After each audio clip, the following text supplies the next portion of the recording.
Juan Valle Pushquin Gilgo Gorigo Wern Rove Wishlan Basilio Go Go Go. This is, my friends, is a small town in Wales that Jack visited. And when he came home, we were 10 years old, most of us 10 or 11 years old, and he taught all of the cousins, nieces, and nephews how to say that name. And to this day, I can remember every word of it with the right pronunciation. This he did along with teaching us how all to cook a perfect egg.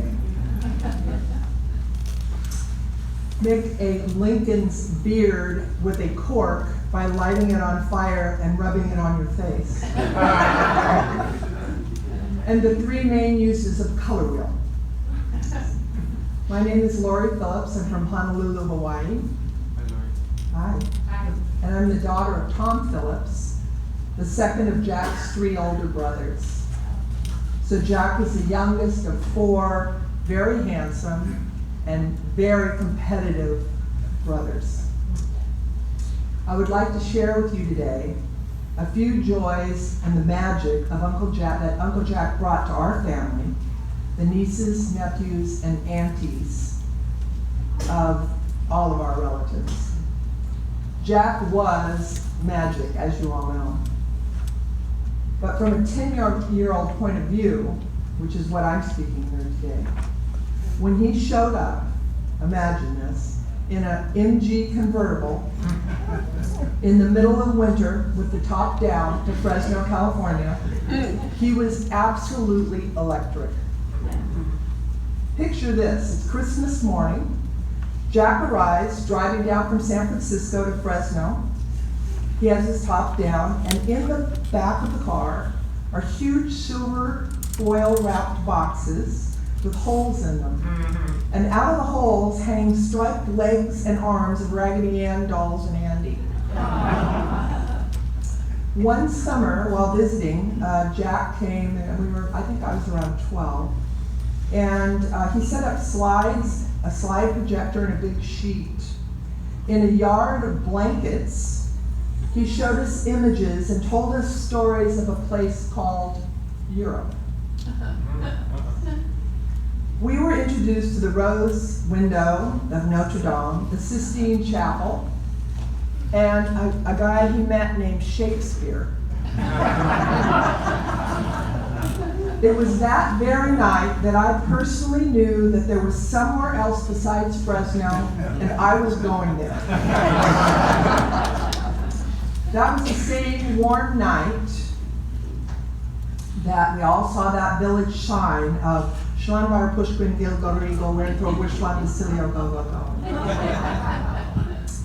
Jack knew that the ability to pronounce this town and name would be absolutely essential to the success of us living a future happy life. And it was. You see, we all knew Jack was a teacher, and we all in this room know he was a teacher. But honestly, Jack couldn't help himself. He could make anything interesting, and he knew it. I traveled with him when he taught the lady on the bus, the guy who was passing for lunch, the priest at Mass, any topic, any place. Jack would tell a story about it. And by the way, his father, Tulsa, made Jack look really shy and boring. Later, when we were all teens, Jack modeled the options of thinking and living differently. It never occurred to us that in most areas of life, anything was possible. Maybe there's a God, and maybe there's not. There are people in the world who live to play music. Art and beauty can be seen in a flower. You can take a bus to Rome, cheat at Pinochle, or place a Buddha in your house when you're not Buddhist. According to Jack, these were all options. Later as an adult, Jack and my various cousins and aunts became great friends. We traveled together. He became our dashing date at formal balls. And we went to dances and theater. We were welcome to live in his home and he in ours. and we all did. When a family member was in need of a home in San Francisco because of medical reasons, they just moved in with Jack. He was there when my son, Kelly, was born. And he was there that day. Kelly's there filming, and he's 32 years old now. He was brought up with Jack in his life and in the same tradition as us. He travels, he argued with him, he loved his uncle, as Jack did all of us. If I asked who had the biggest impact on my life and living, I believe Kelly and I would both agree that it's Jack. It's pretty cool, right? But there's a strange part, and that is many of you sent me stories in which we put into a book that you have now. And I had the pleasure of compiling and reading those stories sent to Jack. And you'll receive this in an electronic version on Tuesday. So it'll be nice if you could pass it on to people that couldn't be here. The man in every story had a huge effect on all of us. Whether you need a Kleenex or you can't stop laughing, the stories people shared prove that Jack's impact on others was unlimited and similar. I just can't get over that I'm not the only one that he taught how to make a perfect egg. All of our family is feeling the great loss of Uncle Jack. Thank you for coming today. We really share in all of his spirit. Thank you.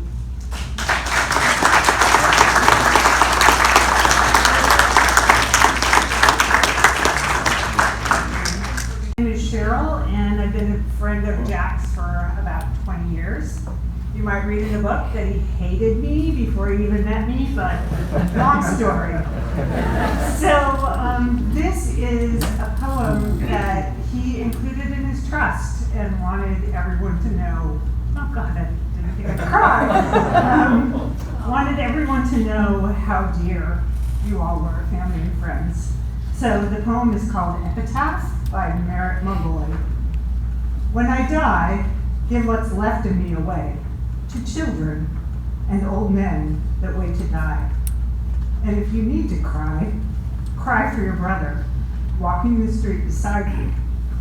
And when you need me, put your arms around anyone and give them what you need to give me. I want to leave you something better than words or sounds. Look for me in the people I've known or loved. And if you cannot give me away, at least let me live in your eyes and not in your mind. You can love me most by letting hands touch hands, by letting bodies touch bodies, and letting go of children that need to be free. Love doesn't die, people do. So when all that's left of me is love, give me away. I'll see you at home in the earth.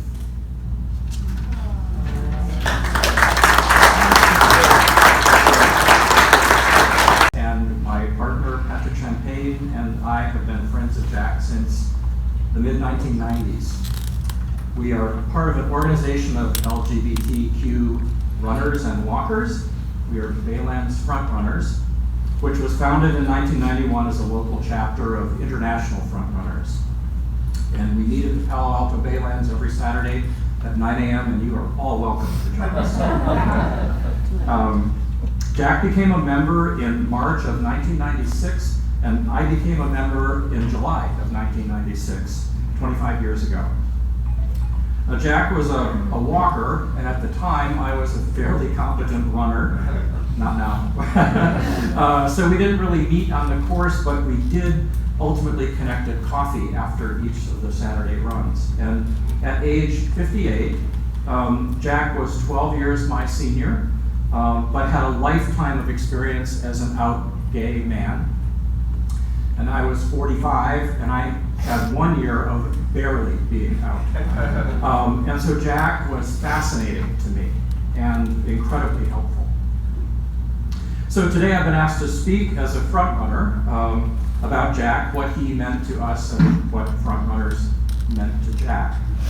So at Frontrunners, he was really in his element. He was surrounded by gay men and women in a healthy environment, not a bar, taking part in vigorous outdoor activity, followed by socializing over coffee. So what could be better?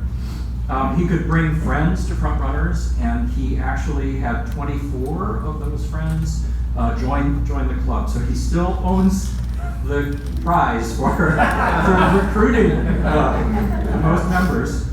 And winning our symbolic yet prestigious, and I do mean symbolic, toaster oven, microwave, blender, and then finally the dishwasher prize. And he proudly accepted each of these fake prizes with good humor.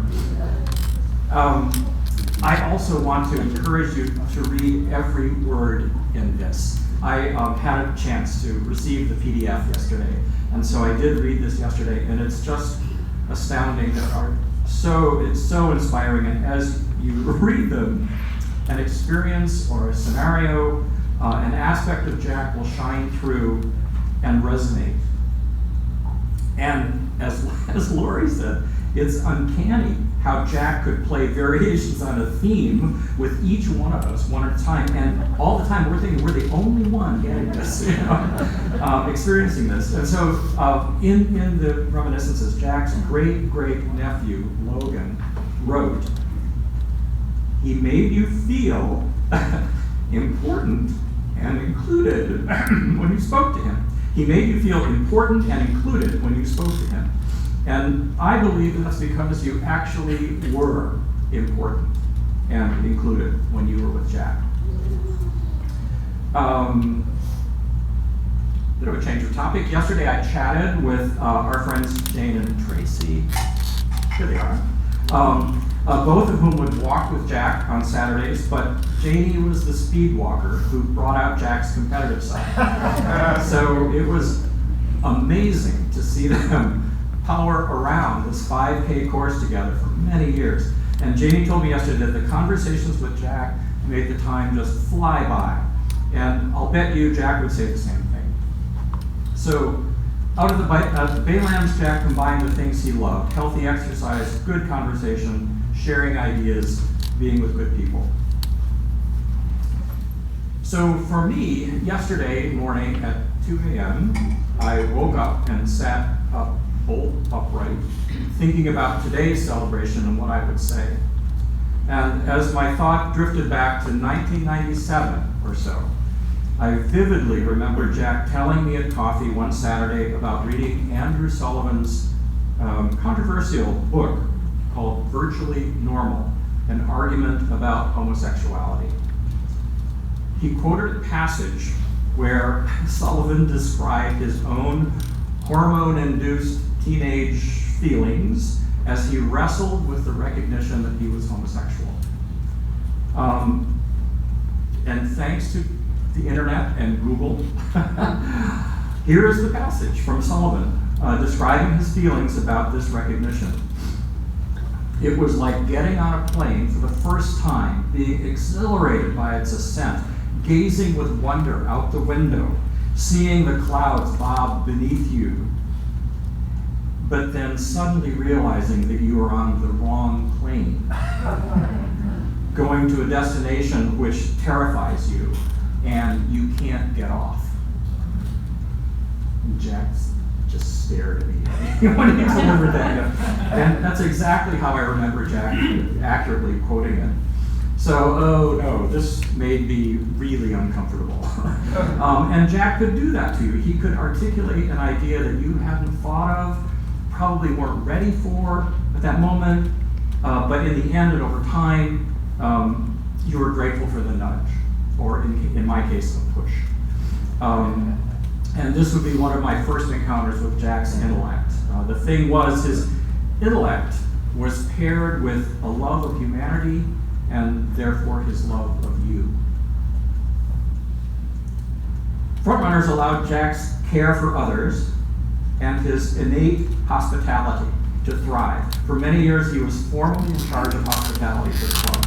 He made sure that newcomers were introduced to other people, to have them shown around the course. He made sure they got free coffee, encouraged them to join. And he hosted countless parties, including his notorious pool parties, which the week after he would bring a bag to circle up and parcel out the Speedos and whatever else that got left there.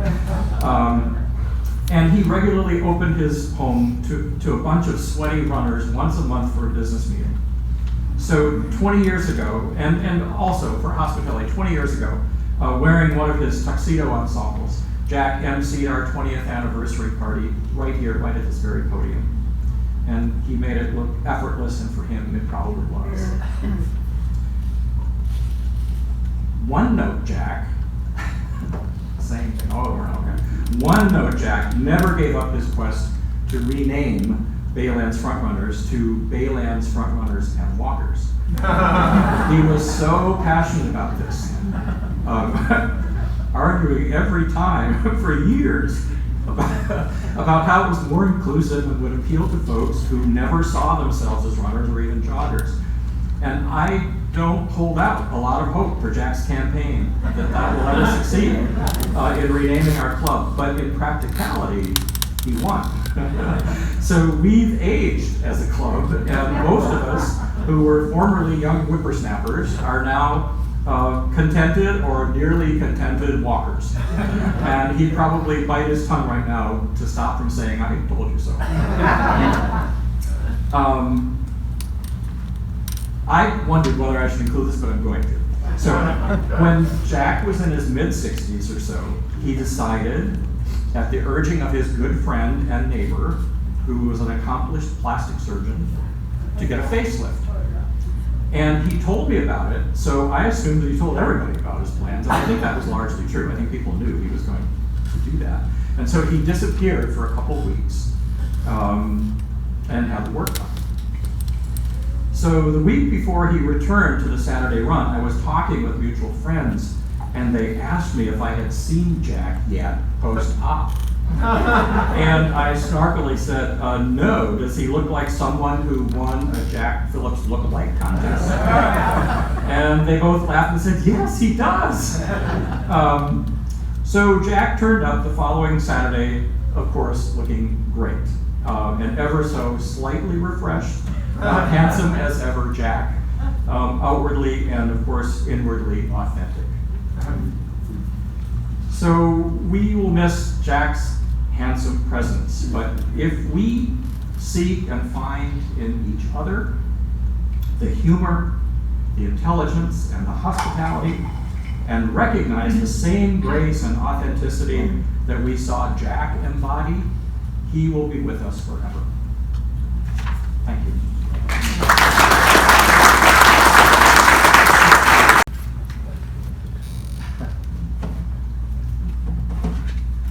Hi everybody, I'm Stephen. Hi, Stephen. Yay!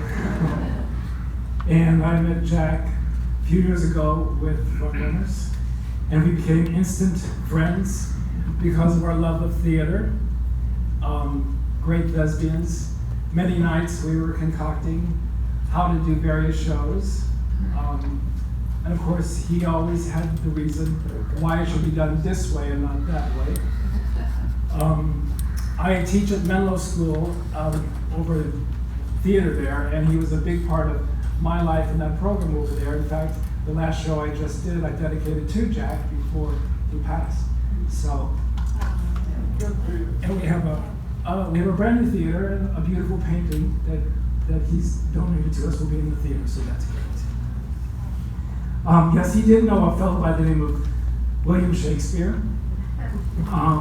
Melina was very kind to guide me towards the sonnet to read today. And I think it's in line with what Peter said. William Shakespeare's sonnet 73 suggests that though through aging and death, we can and should appreciate what we have. The basic idea is that because we will lose our lives and our loved ones, and the seasons will change, we should try to love what we have while we still have it. The first metaphor is about age, the second is about death, and the third is about love.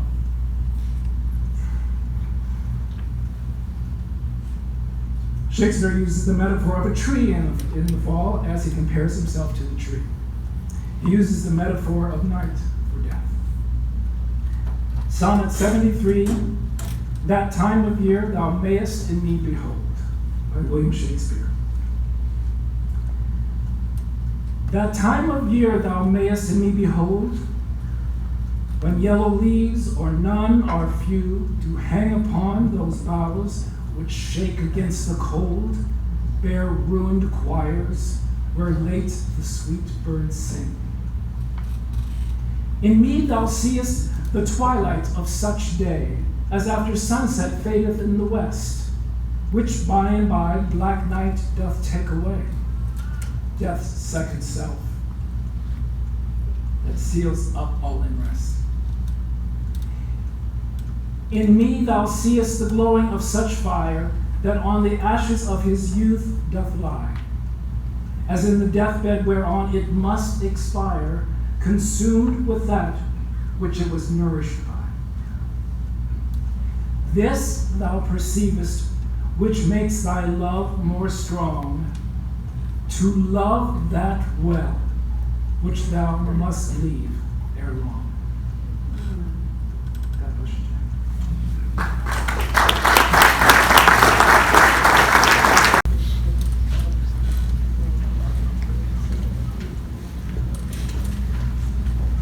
I'm Ann Pianetta, and I was a former student of Mr. Phillips. We always called him Mr. Phillips.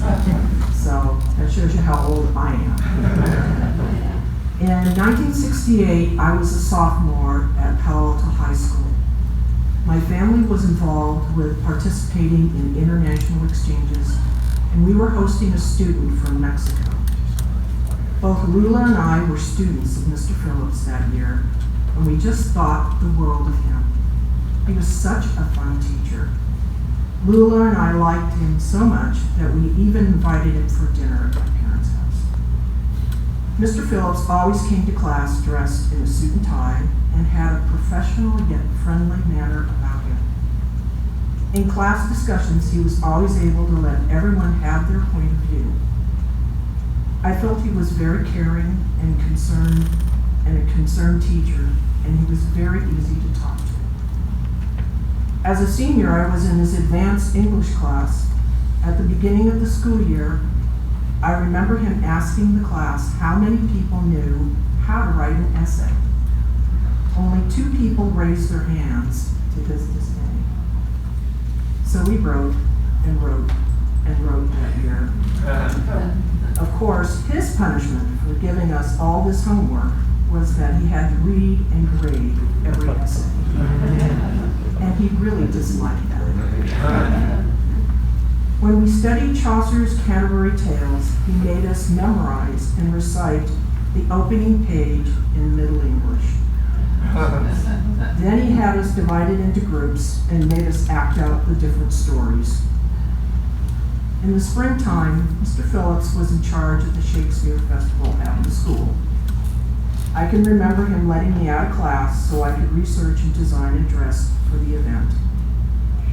At this time, I was making ties for my brothers and father, and he asked me to make him 2 ties, which I did from material he provided.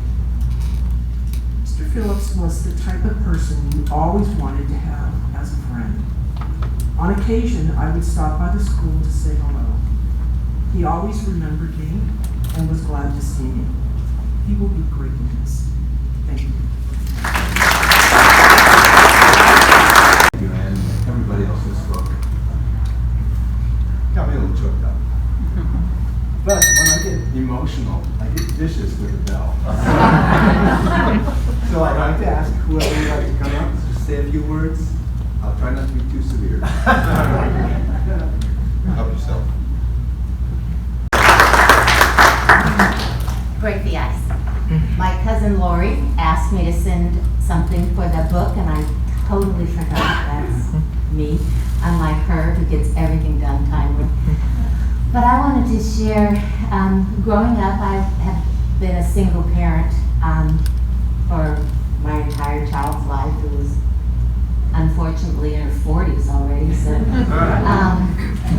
but some of my fondest memories as a single parent, I didn't have a lot of money. I've never been to Europe. I've never seen a lot of the things that Jack would share so vividly that I felt like I was there at times. But he would invite my mother and I to San Francisco. And then he would give us this weekend that I still don't believe if they were really real or if they were part dream. I mean, we would go out to these amazing restaurants, and then he would take us and we'd join him at the Black and White Ball in San Francisco, and I would dress up in this beautiful black gown and we would dance all night, and it was my first experience visiting the men's room because the line at the ladies' room was late. But I was not financially able to do a lot of the things, but he made me feel like I experienced so many things, and he gave me those memories and those experiences. So I know he's done that with so many people. Everyone I talk to talks about, you know, something that he did, and he had a way of just looking straight at you when you talked, so you knew that he was paying attention to you and listening to what you said. So that's just one of many experiences I've had with my uncle, and will miss. So thank you all for being here. My name is Michelle Pauls, and I'm Uncle Jack's great niece. My mom, Nancy, is his oldest niece, or not his oldest niece, it's his goddaughter. And I'm the person that was briefly mentioned who needed a home and got to move in with Uncle Jack. That was almost exactly 2 years ago. My husband was in Stanford with leukemia for that whole summer, and so moved in with Jack. But I wanted to share a little bit that I didn't get to share in the book. I did write something, but some of my best childhood memories were of Uncle Jack. And he came around every year at Christmas for cheese buns, and he was just he was just the favorite uncle. And so, you know, that first generation, he kind of did the same thing with my cousins and I, who were all his great nieces and great nephews. And we just loved Uncle Jack. And his brother, Jerry, was his best friend, and that's my grandfather. And my grandfather, every Christmas, for the cousins, would do a trip. So instead of giving us stuff, he gave us gifts of time. And he would take the oldest 5 cousins, and we would do something. And the very first year that we did that, we came here to San Francisco, and he took us to see the Nutcracker, and we stayed with Uncle Jack at the house that he had on Leon. And the very first night, we were all there, my cousins and I, and we were sitting down to dinner, and then we had the tree, and it didn't have the topper on it yet. And so they had my youngest cousin, Stephen, who at the time was probably only 8 or 9, and they wanted him to put the topper on the tree. And so my grandpa held him up, and he had this little angel, and he put the angel on the top of the tree. And the second he did that, there was singing. And all of a sudden, the Charles Dickens carolers from the Palo Alto High School were there in his living room. And the second that Stephen put that angel on the tree, they started to sing. And so he had just worked with my grandfather to orchestrate this wonderful experience for us. And I'm the oldest of that generation, and I was in 7th grade. So, you know, I was only 11, so 11 down to probably 8, I was probably 12, down to like 8. And it was such a wonderful weekend. And he took us to this fancy French restaurant that none of us appreciated. It was probably wonderful, and he went with us to the Nutcracker, and it was just the first of many experiences that we had as cousins, that he was just such a special part of that very first one. And so many things like that happened throughout my life, but I just wanted to share that one special one with all of you.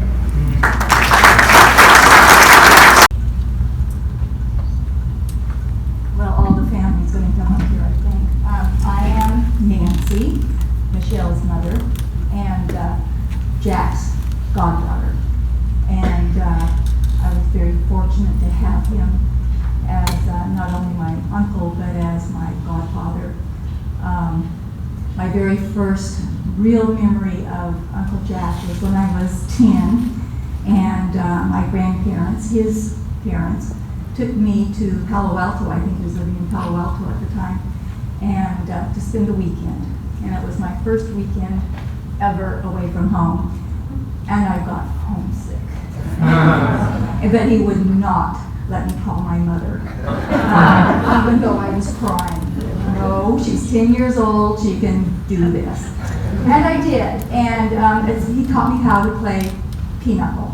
And I know he's a great pinochle guy, and that's the first time I ever learned how to play pinochle. And I can still remember I got a double pinochle that weekend. I don't know if it was orchestrated or not. Double pinochle. My second real vivid memory with Uncle Jack was when I was 16. He came to Fresno and picked me up at my house and for my 16th birthday in his little red convertible. And he drove me back to San Francisco to see a play. I'd never seen a play before, a live theater. And he brought me back to see one, and it was Hair. And I was a pretty sheltered. It was a thrill and a shock at the same time. It was great. He was just kind of spontaneous about those kinds of things, and just I don't even know if he asked my mother if it was okay.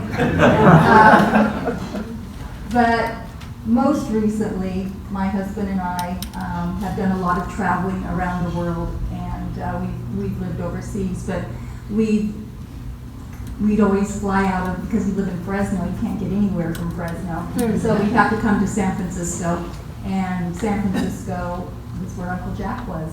And so we've been talking about his hospitality and generosity. We always stayed with Uncle Jack, and he always took us to the airport, and he always came and picked us up from the airport. And we'd spend the night with him, and he would cook us eggs in the morning. And he just loved Costco. Had bags of things in his refrigerator and cupboard from Costco, and just was trying to push them off on you all the time. So lots of good memories of my uncle, and I could go on and on. But I'm so glad he had so many good friends. And thank you so much for all your love. Hi everyone, I'm Megan Sweezy Fogarty, and I was class of '82 at Palo Alto High School, and lucky to have Jack Phillips as my counselor. And I want to touch a little bit on who he was as a counselor, adding to all the beautiful things that people have said, how he's touched them as young people.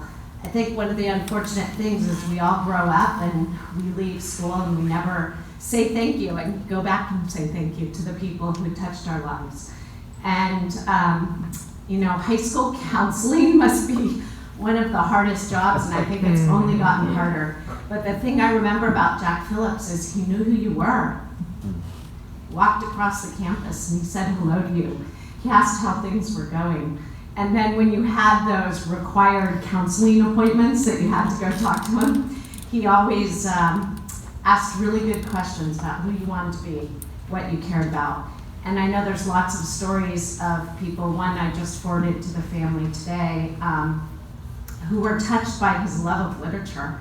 This man brought the arts alive for all of us. And you didn't have to be in class with him to get that, because he loved life, and he helped you think about, as you approached adulthood, how you would love life. And the funniest thing for me is I'm one of 9 children, and he had several of my older siblings.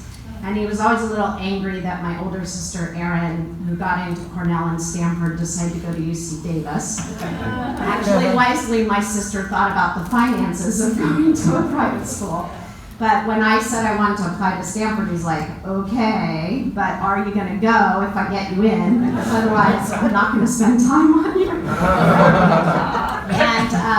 And I said, yes, I was serious. And indeed, he did get me in. I feel fortunate that I was the second half of the alphabet in my class, which got Jack Phillips as a counselor. So just really touched a lot of the souls of a lot of young people. And in so many ways, that's just rippled into the world and who we've become. I'll piggyback on that. My name is Arnie Lynn.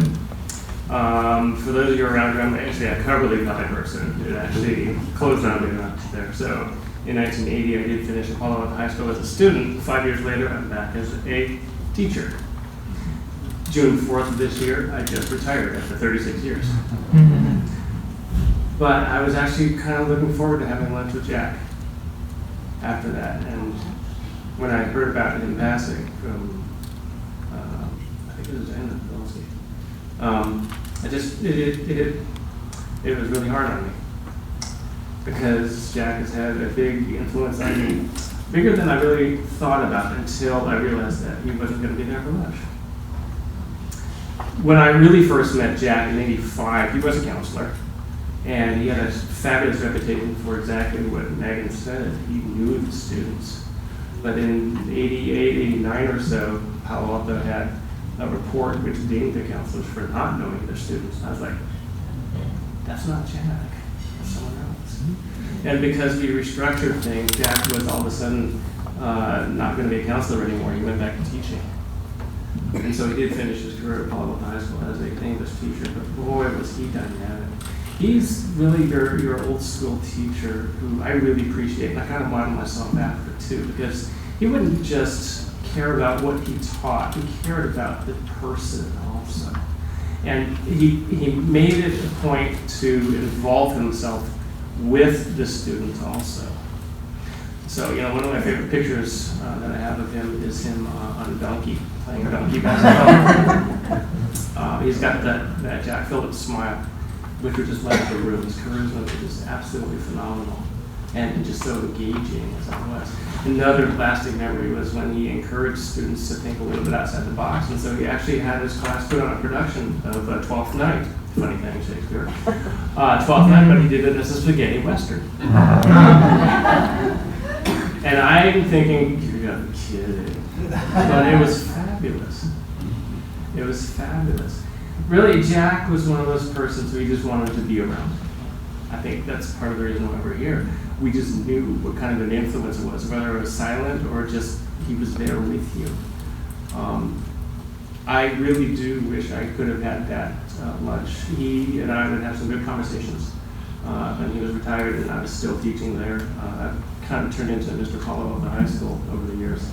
And so we've had some good conversations on how we influence students throughout the years, but being part of their lives, being not just saying go do it, he would actually do it with them. And that's what was so engaging, and that's what made him so endearing. That's what I will really remember about Jack. He was so magnanimous, he was so generous, not just with his resources, but with his time. And I'm sure that all of us could actually stand up here if we wanted to and give some story of some kind, because that's kind of an influence he had on us. Jack, thank you.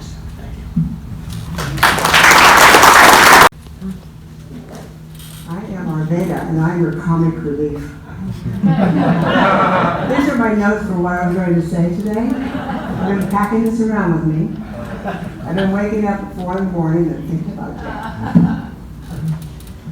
that. Did he ever tell you how his mom made hamburgers? They were so poor, she had to make them so thin he could read the newspaper through them. You know that back there, don't you? So, yeah, I've known Jack for about 3 decades, something like that.